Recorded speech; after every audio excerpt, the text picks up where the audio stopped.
દર્શક મિત્રો, હું જપન શાહ, કાનમ એક્સપ્રેસ ન્યૂઝમાં આપનું સ્વાગત છે। જોઈએ આજના મુખ્ય અને મહત્વના સમાચાર।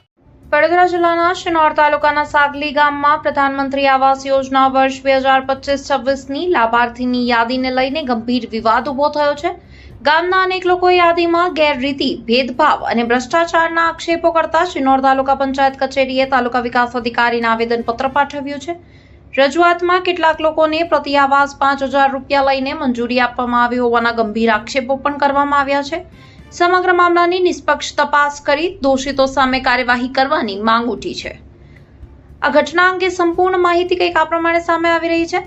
પ્રધાનમંત્રી આવાસ યોજના અંતર્ગત વર્ષ 2025-26 માટે સાગલી ગામના લાભાર્થીઓની યાદી જાહેર થતાં જ ગામમાં અસંતોષનો માહોલ સર્જાયો છે।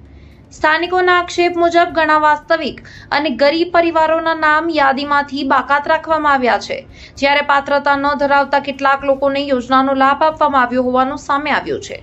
ગામના આગેવાનો અને અરજદારોએ વધુમાં આક્ષેપ કર્યો છે કે કેટલાક લાભાર્થીઓ પાસેથી આવાસ મંજૂર કરાવવા માટે પ્રતિ વ્યક્તિ 5,000 રૂપિયા વસૂલવામાં આવ્યા હતા, જેના કારણે સમગ્ર પ્રક્રિયાની પારદર્શિતા સામે ગંભીર પ્રશ્નો ઊભા થયા છે। આ મામલે સ્થાનિક લોકો શિનોર તાલુકા પંચાયત કચેરીએ પહોંચ્યા હતા અને તાલુકા વિકાસ અધિકારીને આવેદનપત્ર આપી સમગ્ર લાભાર્થી પસંદગી પ્રક્રિયાની ઉચ્ચ સ્તરીય અને નિષ્પક્ષ તપાસ કરવાની માંગ કરી હતી। સાથે જ ખોટી રીતે સમાવાયેલ નામો દૂર કરી ખરેખર જરૂરિયાતમંદ અને હકદાર પરિવારોને યોજનાનો લાભ મળે તે માટે લાભાર્થી યાદીની પુનઃ ચકાસણી કરવાની માંગ ઉઠાવી છે। ગ્રામજનોનું કહેવું છે કે જો સમગ્ર મામલે યોગ્ય તપાસ નહીં થાય તો આગામી સમયમાં ઉગ્ર રજૂઆતો અને આંદોલનનો માર્ગ અપનાવવામાં આવશે। સાંભળો રાકેશભાઈ વસાવાએ શું કહ્યું, સાંભળો જશવંતભાઈ પાટણવાડિયાએ આના પર શું કહ્યું, સાંભળો મુકેશભાઈ વસાવાએ શું કહ્યું। રિપોર્ટર રાહુલ પ્રજાપતિ, શિનોર, સાગલી। હું નામે જશવંતભાઈ તલાજીભાઈ ઠાકોર, રહેવાસી સાગલી। મારી સરકારશ્રીને એટલી વિનંતી છે કે સરકારશ્રી આજ અમે વર્ષોથી અહીંયા સાગલી ગામમાં રહીએ છીએ, છતાં અમને કોઈ સરકાર તરફથી આવાસ માટેનો કોઈ લાભ મળેલો નથી અને લાભ લેવા અને અમે લાભ માટે કોઈ માગણી કરે તો અંદર અમુક વચેટિયાઓ અમારા પાસે 5,000 રૂપિયાની માગણી કરે છે અને પૈસા લે છે, છતાં બી અમને કોઈ આવાસનો કોઈ ફાળવી શકતા નથી। તો અમારી સરકારશ્રીને એટલી અપીલ છે કે અમને આવાસ ફાળવવા માટે સરકારશ્રીને અમારી નમ્ર વિનંતી છે।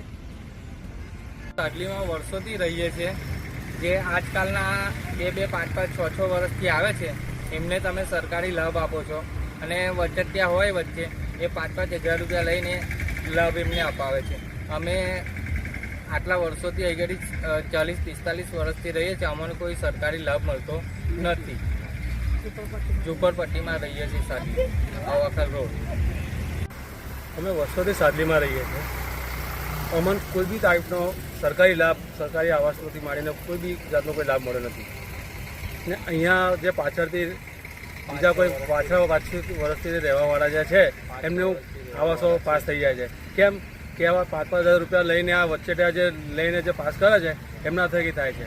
એક જણને 2-3 જણની આવાસો એક ઘરની અંદર થાય છે। અમને કોઈ જાતનો કોઈ સરકારી લાભ મળતો નથી, માટે આ સરકારશ્રીને અમારી એટલી અપીલ છે કે જે આ લાભથી વંચિત છે એને આ લાભ અપાવે ને આના અનુસંધાનમાં અમે તાલુકા TDO સાહેબને અરજી લેખિતમાં આપેલ છે।